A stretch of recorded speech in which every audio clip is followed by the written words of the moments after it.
मास में हवन पूजा पाठ पंडितों के द्वारा प्रतिदिन किया जा रहा है। इनका मानना है कि किसी भी बड़ी विपदा से मुक्ति के लिए दवा के साथ दुआओं की भी आवश्यकता होती है। तो इसी संकल्प के साथ राजधानी रायपुर में पुरानी बस्ती स्थित जैतू सौ मठ में पिछले कुछ दिनों से लगातार वैदिक ब्राह्मणों द्वारा हवन पूजा पाठ किया जा रहा है। इसी के साथ वहाँ के पुजारी श्री हेमंत शुक्ला महाराज जी से इनके बारे में भी जाना। नमस्कार, आप देख रहे थे टिंग टांग न्यूज़ में मैं ममता सोनी। और आपको बता दें कि आज हम आए हैं राजधानी रायपुर पुरानी बस्ती स्थित जैतू सौ मठ में, जी हाँ, पिछले कई दिनों से यहाँ पर कोरोना मुक्त बनाने के लिए हवन चल रहा है। और इस मंदिर के प्रमुख सचिव महेंद्र कुमार अग्रवाल जी से बात करते हैं। जी धन्यवाद। हमारा जैतू सौ मठ, इसका इतिहास बहुत पुराना है और अभी वर्तमान में लॉकडाउन के कारण मठ मंदिर दुकान घर सब बंद था। अभी खोलने का कुछ कंडीशन के कुछ शर्तों के आधार पे खोलने का परमिशन हुआ है। तो इसके आधार पे हमने सोचा कि इतनी बड़ी महामारी पूरे विश्व में फैली हुई है, हालांकि हमारा प्रदेश इतने गंभीर स्थिति में नहीं है, लेकिन इससे भी महामारी से अछूता भी नहीं है। तो हम लोगों के मन में एक विचार हुआ, विशेष रूप से हमारे मंदिर के पुजारी जी और ट्रस्टी श्री अजय तिवारी जी के मन में, कि हमारा राम जी का मंदिर है, राम जी, माता जानकी और लक्ष्मण जी विराजमान हैं, हनुमान जी हैं, भगवान शंकर विराजमान हैं और राधा कृष्ण है। सावन का महीना है, तो क्यों ना रामचरितमानस यज्ञ किया जाए। इसको बहुत बड़े स्तर पे करने का सोच रहे थे, लेकिन कोरोना वायरस के चलते हम लोग इसको बहुत लिमिटेड, बहुत सीमित स्तर पे कर रहे हैं। सीमित स्तर मतलब दर्शनार्थियों या भक्तों का पूरी तरह से यहाँ आना निषेध है। जो भी आते हैं वो सरकारी नियमों के अंतर्गत मास्क लगा करके, और यहाँ सैनिटाइजेशन की व्यवस्था भी है। उनको थर्मल स्क्रीन किया जाता है, उनको हाथ में हैंड सैनिटाइज किया जाता है, उसके बाद ही प्रवेश दिया जा रहा है। तो हम लोगों ने विचार किया कि क्यों ना रामचरितमानस यज्ञ यहाँ किया जाए। बहुत बड़े स्तर पे नहीं, छोटे स्तर पे पूरे महीने भरे मंदिर में कुछ ना कुछ होना चाहिए।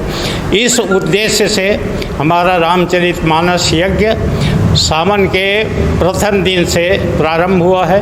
ये पूरे सावन महीने तक, रक्षाबंधन तक चलेगा, लेकिन इसकी पूर्णाहुति जो होगी जन्माष्टमी के दूसरे दिन, जब भोग भंडारा किया जाता है, उस दिन इसका जो पूर्णाहुति किया जाता है।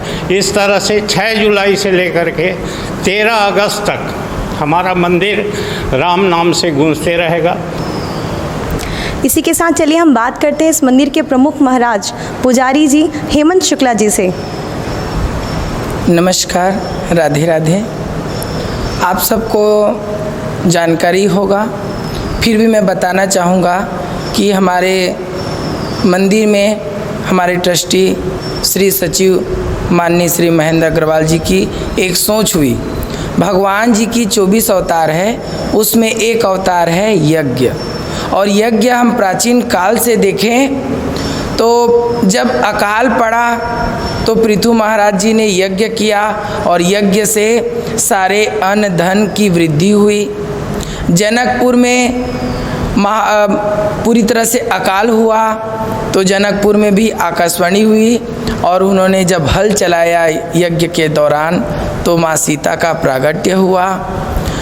और हम त्रेता युग की कथा भी देखें, उसमें भी राजा दशरथ को संतान चाहिए तो उनको सारे संत महात्मा ने बताया कि आप पुत्रेष्टि यज्ञ कीजिए तो आपको पुत्र रत्न की प्राप्ति होगी।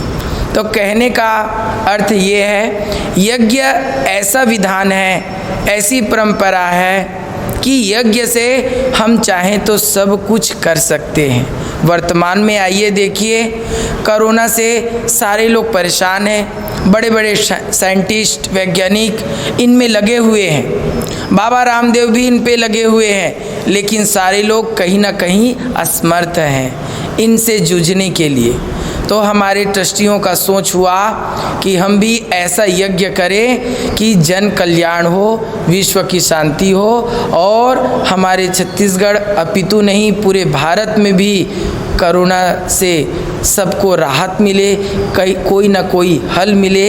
इस उद्देश्य, इस कल्पना से हमारे पुजारियों द्वारा यहाँ प्रतिदिन रामचरितमानस के प्रत्येक दोहा चौपाई पर यज्ञ हो रही है और हमें पूर्ण विश्वास है हमारे यज्ञ चलते तक कहीं ना कहीं कोई ना कोई रास्ता निकलेगा और इस कोरोना महामारी से लड़ने के लिए हम सबको वैक्सीन हो, दवाई हो या किसी प्रकार से प्रभु कृपा होगी और हम सबकी सुरक्षा होगी, यही हमारा विश्वास है।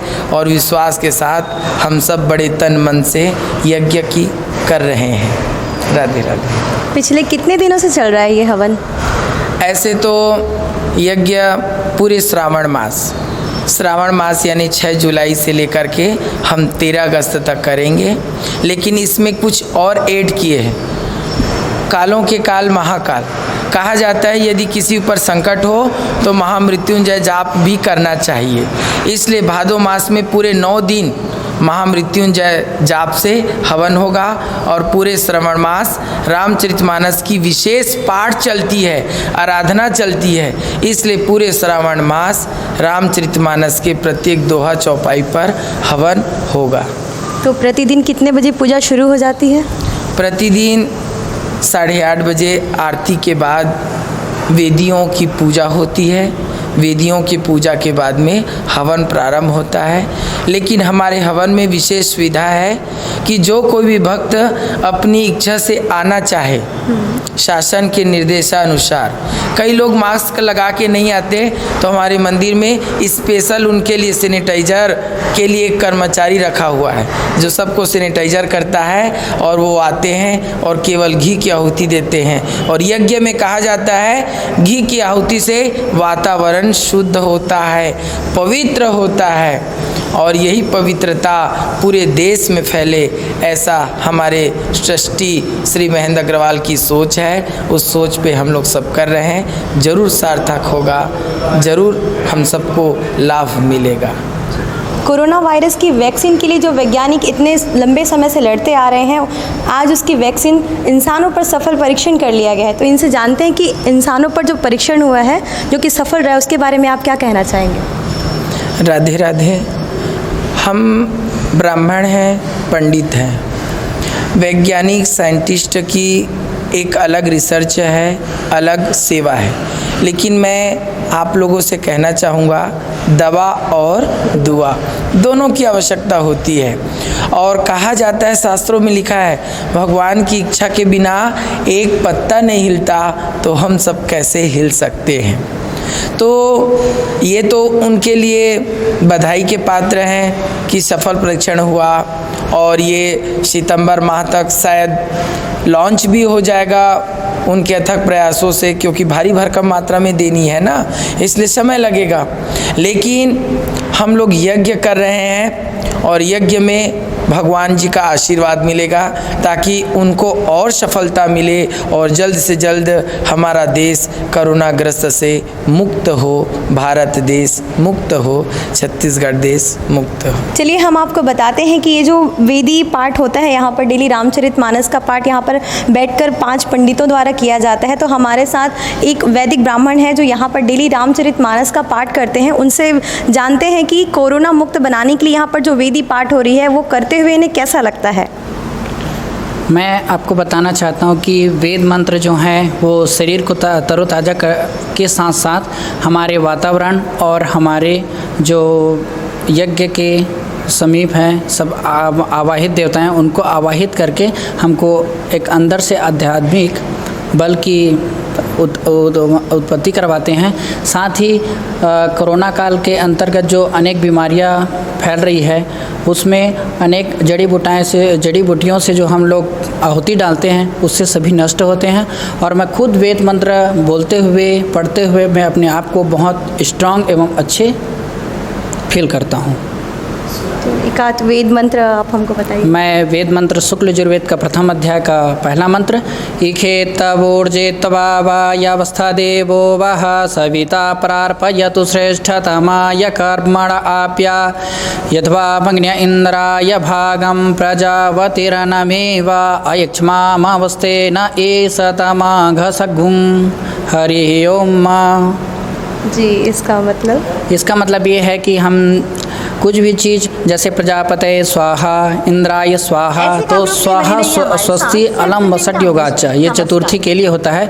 जो भी हम उनको अर्पण करते हैं वो अग्नि के द्वारा धुएं के रूप में होता है या अग्नि प्रज्वलित होती है, उससे हम हमारे बाह्य रूप से एनर्जी तो होता ही है और आध्यात्मिक रूप से भी हमें शांति मिलती है।